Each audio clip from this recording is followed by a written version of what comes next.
Aduh, Macam-macam pening, Mak. Saleh, kenapa kau ada kat sini? Ha, Tok. Inilah hantu durian tu. Itu hantu. Iya, Tok. Dia menyamar jadi hantu durian nak menakutkan orang kampung.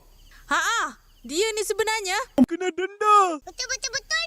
Oh, ini kerja kau Saleh. Patutlah baju aku tak siap-siap. Oh, masa nak kawan dengan kami, pandai kau berkata-kata manis. Tapi satu pun tak ditunaikan. Bukan salah saya. Saya ikut saja. Oh, lu ikut saja. Sekarang lu ikut gua masuk lokap. Lokap? Apa salah saya? Dei, salah lah. Mana boleh suka-suka tangkap binatang terpelihara?